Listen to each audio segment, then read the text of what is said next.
I ate something in Naples and the taste was burned into my memory forever. It was pizza. Just pizza.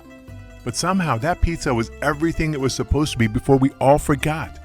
Hi, I'm Amit, and today Curated Globe is going to dive into the best food cities in the world 2025. And these aren't just places to eat.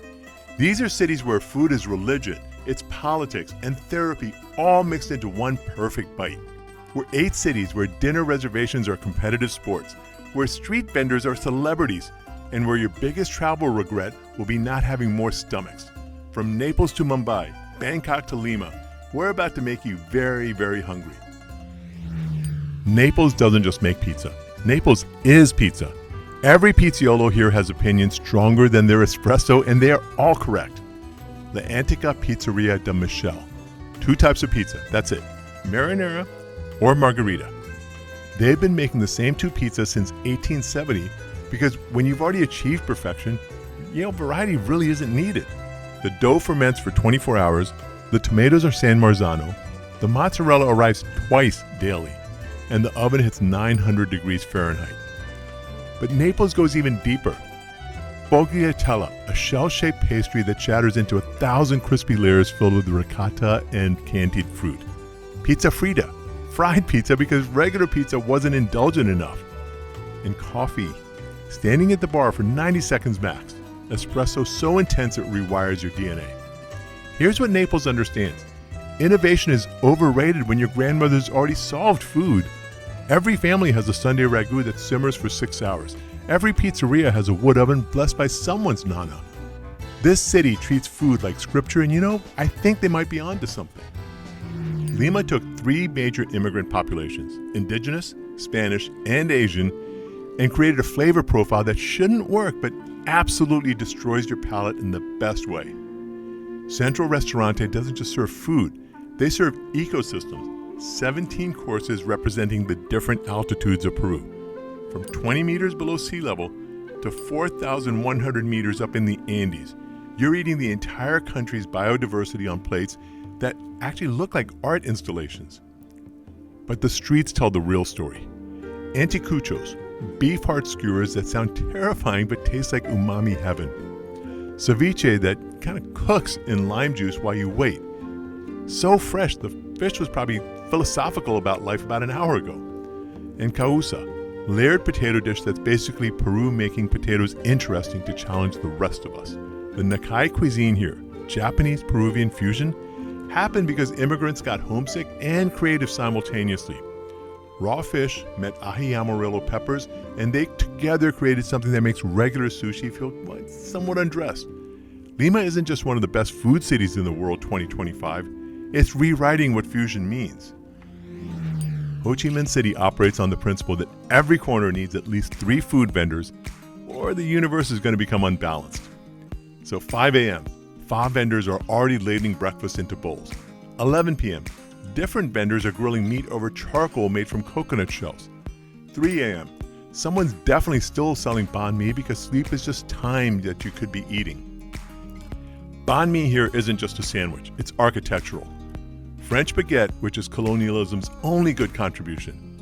Pâté, Vietnamese mayo, pickled vegetables, cilantro, chili, and whatever protein makes sense. The bread shatters, the filling squishes, and your life is definitely going to improve. Com tam, broken rice with grilled pork exists because vendors realized broken grains were cheaper but tasted identical, which is kind of genius level economics. Bun bo hu makes pho look subtle. And Vietnamese coffee, they put condensed milk and egg in it because regular coffee wasn't complicated enough. The beauty is the democracy of it. Bank executives sit on the same tiny stools as students. Everyone burns their mouth on the same 2 hot soup. Your Culinary Travel 2025 experience here means accepting that the best meal may come from someone whose entire restaurant fits on a bicycle. Mexico City has more variety in one neighborhood than most countries have, period. 20 million people eating 3 meals a day created natural selection for food. Only the exceptional survived. Tacos al pastor. Lebanese immigrants brought shawarma. Mexicans looked at it and said, needs pineapple and more chili. And they created perfection. The trompo spins, the taquero catches the pineapple slice on your taco like a circus act, and you understand why people plan trips around taco stands. Then there's Pujo, where Chef Enrique Olvera makes mole aged for 1,000 days. 1,000 days. It's served with fresh mole in the center like a yin-yang of time and flavor. You're eating history and future simultaneously. Mercado de San Juan sells escamoles, which are ant larvae, chapulines, which are grasshoppers, and huitlacoche, which is corn fungus. And locals buy them like normal groceries because here, like, where it is relative. Blue corn tlayacos, amaranth skulls for Day of the Dead, poke that's been fermented the same way since the Aztecs. This city treats food as cultural preservation. Mexico City doesn't pick between street food and fine dining. It's perfected both and then added like 16 layers in between. You can eat for $2 or $200. And honestly, both meals may change your life equally. Bangkok assaults your senses with food so aggressively that your jet lag surrenders and joins the party. Every street in Bangkok is basically an outdoor restaurant. Pad Thai gets cooked in a wok that's seen more fire than a dragon. Tom yum soup that's sour, spicy, sweet, and umami, all fighting for dominance in your mouth. Mango sticky rice that proves dessert doesn't have to have chocolate to be perfect. Chinatown after dark becomes food Mordor. Fires everywhere, smoke, crowds, and some of the best food you'll ever eat. That lady with one wok and 3 ingredients? Yeah, she's been making the same crab omelet for 30 years and has a Michelin star. I'm not joking. Street food with Michelin stars. Bangkok just broke the system.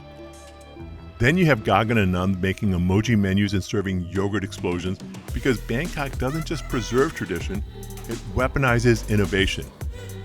The best local cuisines 2025 offers include this city that somehow makes century-old recipes and molecular gastronomy exist. The rule in Bangkok, if there's a line of locals, get in it. If smoke is billowing, food is following. If someone's cooking on a boat, yeah, it's normal. Your stomach is going to thank you and your taste buds will write poetry. Kuala Lumpur is what happens when Malay, Chinese, and Indian cuisines have a delicious 3-way cultural exchange that everyone wins.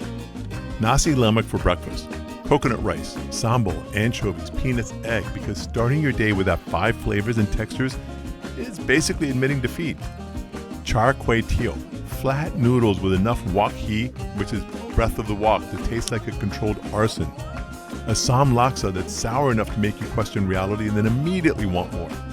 Jalan Alora Night Market runs the entire food spectrum in one street.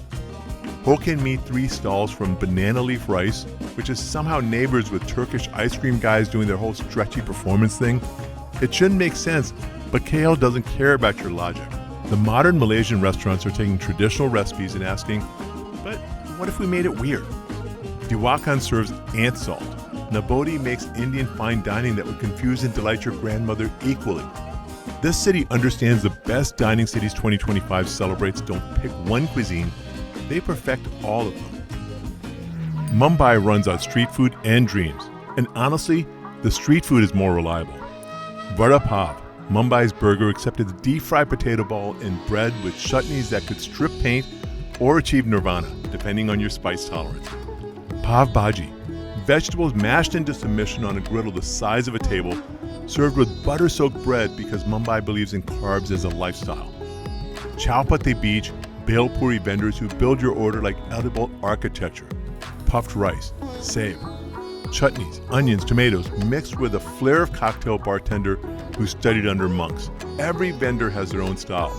It's basically jazz, but with chickpea flour. But then you hit these places like Indian Accent or Mask, and Mumbai shows you it can play the fine dining game while still being fundamentally Mumbai. Molecular pani puri, deconstructed butter chicken, thalis that look like museum pieces but taste like your best friend's mom cooked them. Mumbai doesn't do subtle. Every meal is an event. Every flavor is turned to 11.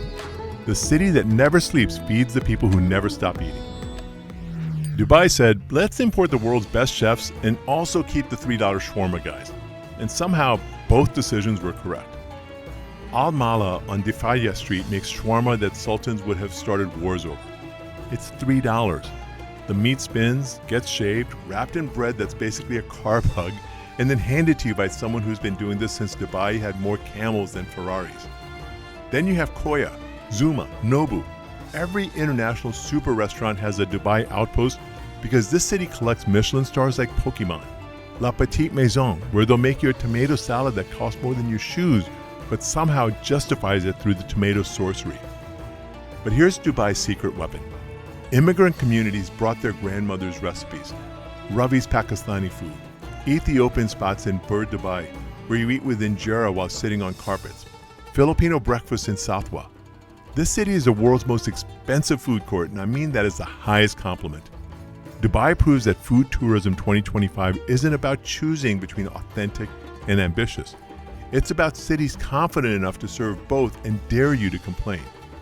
But here's that moment. You're at a hawker center in KL at 2 a.m., or watching the sunrise over Fa in Saigon, or that first bite of pizza in Naples when the cheese is still volcanic. You realize these aren't the best food cities in the world 25. These are places where food is love language, where recipes are heirlooms, where a meal can be a ceremony and celebration and comfort simultaneously. And maybe that's why we really travel for food.